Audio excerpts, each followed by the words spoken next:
What's going on, guys? Welcome back. Some more MMA commentary for you. Do me a favor, take a moment, hit the like button, subscribe button, criticism in the comment section. As always, run over to Twitter. You can follow me at Shutdown Safety. You can follow him at Lionheart Smith. We took a week off because the last time the picks were pretty gruesome, but we've regrouped, we've reestablished, we've taken a breather, and I think we're going to do much better this time, or at least try to.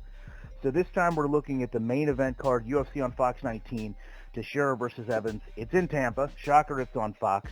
The first match is going to be Cub Swanson versus Hurricane Diaz. To start with, to me, Diaz isn't really that good at putting on a show, which probably tells us why this was not going to be main event material. But if nothing else, he's consistent. He can keep distance. I think his kicking game is underrated. And on the opposite side, I think Cub Swanson is coming off two brutal submissions. He contemplated retirement. I know a lot of people cite the broken jaw as a concern, but to me, he's always came back from injury well, so that's not a big problem. On paper, it's Cub's fight. He's a better fighter. On the other side, Diaz isn't going to have anything to throw back at Cub that he hasn't seen or dealt with before. I just think Cub has started to fall off a little bit, perhaps maybe even question himself. I think it's Diaz's fight, but it's going to go to a decision, and that's why I see that one playing out. And then we're going to move right into kind of an interesting fight, Darrell Horser versus Khabib. Khabib kind of lost his opponent last minute. I really think that the UFC is just trying to fill a fight, and that's not to downplay Darrell Horser's abilities, but I think that Khabib is the best 55er in the world. He is coming back from injuries at a long way up, and that may play into it a little bit.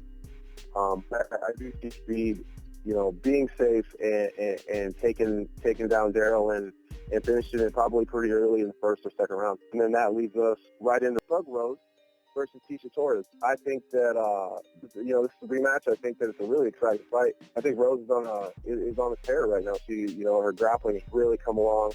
And I think that if Keisha has a hole anywhere, it's probably her grappling. I would look to see Rose really push the grappling exchanges, the clinch work, the cage, and cruise to the decision. To me, when you look at this matchup, you've got two fighters who have really thrived under the UFC resources, and great examples of what going to an organization like UFC can do.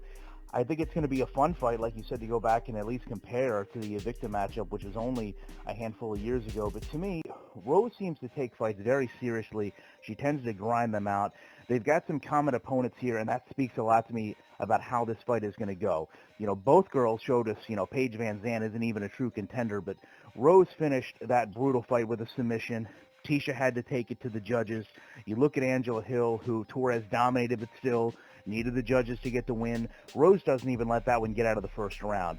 And maybe in this one, Torres will look strong early, maybe even win the first round, but I think Rose is going to keep the pressure, get it to the ground, and win by submission. Next fight we have is the main event, Rashad Evans, Glover Teixeira. Picking with your heart is never smart. Every time I do it, it doesn't work out for me. I think Rashad's recent fights, his performance has started to be off. I'm not sure if it's, maybe even a skill set fading. But one thing that I don't think is going to fade is his ability to take shots and not be finished. If you set aside the loss to Jones, if you pardon the loss to Phil Davis, Glover hasn't lost 10 years, 20 fights. Evans has dropped 4 of his last 10. And yes, I know one of those is to Jones, and sure, he did beat Phil Davis if you want to have that common opponent dispute. But you know what? Ryan Bader really damaged Rashad. And people can come out and say that's ring rust, but in this match, I honestly think, Glover is just going to be a better fighter. I think Rashad is going to stay in it the whole time. I think he'll have that puncher's chance, but I think this one will go to the judges, and it's going to be Teixeira's fight. I absolutely agree that this fight is definitely going to the judges. With Glover's punching power, I do think that Rashad is really hard to finish. He has been knocked out in the past, but my heart says Glover. It really does. But as a fighter, I see Rashad having such a dominant wrestling base and coming off of the layoff, and it seems like Rashad is really motivated. It seems like he's really kind of pulled his life back together and got through these personal issues he's had, and he talks a lot about recently about getting back to his roots and really what got him to where he's at.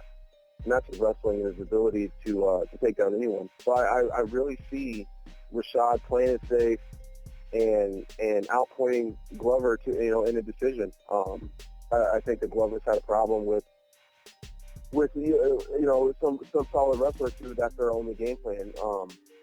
is to take it down and hold him there, and I think that's what Rashad's going to do, and I think that Rashad cruises to a decision. In closing with this card, there's two side notes here. This is a shortened card, only 4 fights. 2 fights actually pulled for this one with substance issues.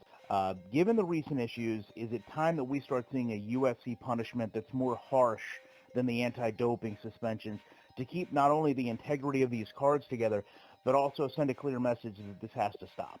Absolutely. I think it's time that they start making examples of some of these guys. And I also think that there's got to be some issue with these guys not getting the drug test back until weigh-in day or day before weigh-ins. I think that with the money that the UFC dumps into USADA and with the inconvenience they put all the fighters in, I think that it's time to figure out something to get these test results out sooner and so that these guys can get replacements to fight. And lastly, we've got Bellator 152 today. It's going to have its premier global event in Italy. I'm all for expansion of MMA, but this is the second time this year that Bellator is going to tape delay to go into its normal time slot. And to me, MMA is not a sitcom. UFC's global airings arrive, live at that time here in the States, which means, heck, last week we saw the card start at 9 a.m. Can we really expect people to not watch a live UFC product over a taped Bellator one? The UFC is the premier organization, and I don't think that Bellator has promoted this card enough to even expect that anyone's going to watch their tape delay over the UFC, because all you have to do is look up the results and you can find them anyways. I'm not really sure where Bellator is going with that, but I would expect that most fans are going to watch the UFC over the tape delay. All right, so there you guys have our picks and our analysis of this card. We will be back after the card with a recap and hopefully a lot better predictions than we had the last time. So thank you guys for checking this out, and we'll be back shortly with more content.